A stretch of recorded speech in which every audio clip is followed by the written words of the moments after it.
სოციალური დაცვის პროგრამების დასაფინანსებლად 2016 წლის ადგილობრივ ბიუჯეტიდან 1.453.000 ლარი დაიხარჯა.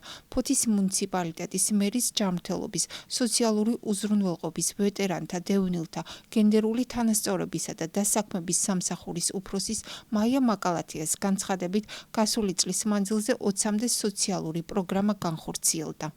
ქალაქ ფოთის ჯანმრთელობისა და სოციალური უზრუნველყოფის სამსახურს გარკვეული სხვა პროგრამები დაემატა, კონკრეტულად ეს გახლავთ ვეტერანთა, დევნილთა, გენდერული თანასწორობისა და დასაქმების პროგრამები.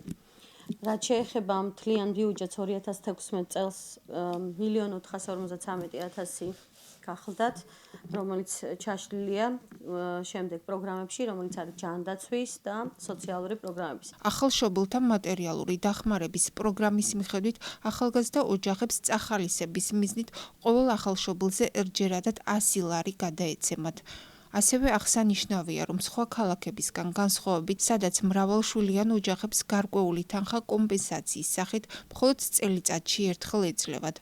ფოთში ადგილობრივი ხელისუფლება მათ ყოველთვიურად ეხმარება. დაახლოებით 273 მრავალშვილიანია, ამათგან 225 სამშვილიანი გახლავთ, 35 ოთხშვილიანი, 6-ია ხუთშვილიანი, 271 მრავალშვილიანი გვყავს.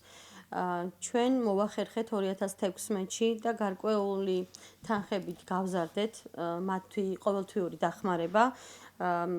შევძელით, რომ 4შვილიანი ოჯახებისათვის 10 ლარით გაგვეზარდა ყოველთვიური დახმარება, 5შვილიანისათვის 70 ლარით, 6შვილიანისათვის 20 ლარით, 7შვილიანისათვის 50 ლარით, 8შვილიანისათვის 150 ლარით. 2014 წლიდან პირველი ჯგუფის უსინათლო პენსიონერები კომუნალური გადასახადების დასაფარავად 30 ლარით ფინანსდებიან. ასევე 2008 წლის 8 აგვისტოს რუსეთის აგრესიის შედეგად დაღუპულთა ოჯახების მატერიალური დახმარების პროგრამის ფარგლებში 11 ოჯახს ფულადი დახმარება ეძლევა.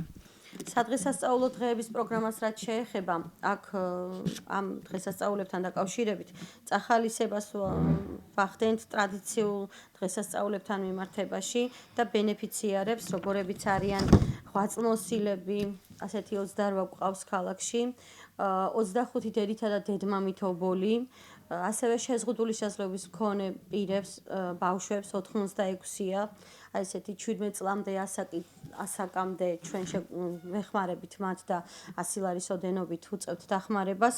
ასევე ყავს 89 პენსიონერი, რომელიც 90 წელს ზევით მიაღწიეს ასაკით და მათ უწევთ დახმარებას. ქალაქ ფოთში წარჩინებულ მოსწავლეებს დავეხმარეთ 2016 წელს, ესეთი გახდათ 22 მოსწავლე. ყავს ერთი ბენეფიციარი 1999 წლის 9 აპრილის მონაწილე, რომელსაც ვეხმარებით 100 ლარის ოდენობით. ჯანმრთელობის დაცვის პროგრამებისთვის 2016 წლის ადგილობრივ ბიუჯეტში 658.000 ლარი იყო განსაზღვრული.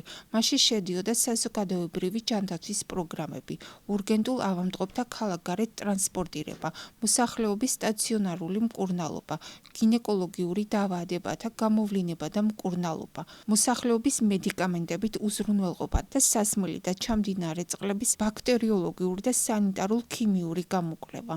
კანონმდებლობით გათვალისწინებულია ასევე სარიტუალო მომსახურება.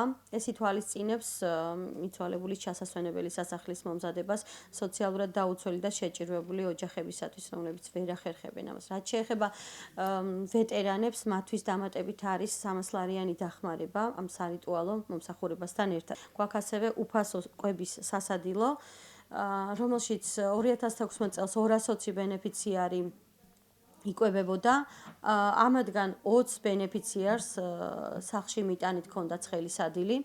გამომდინარე წლების პრაქტიკიდან, როდესაც ვნახეთ, რომ ამ სოციალურ შეჭირვებულს აღარ შეეძლო სასადილოში მიეღო ცხელი სადილი, გადავწყვიტეთ, რომ შეგვექმნა ეს პროგრამა, სახლში მიეტანა წარმომადგენლებს და ისინი აღარ დარჩენილიყვნენ სადილის გარეშე. 2017 წელს შემიძლია გითხრათ, რომ გავზარდეთ 10 ბენეფიციარით. და ასევე შინმიტანის პროგრამაშიც დავამატეთ რაოდენობა ბენეფიციარების. 2017 წლის ადგილობრივ ბიუჯეტში სოციალური უზრუნველყოფის მიზნით 1,327,000 ლარია გამოყოფილი.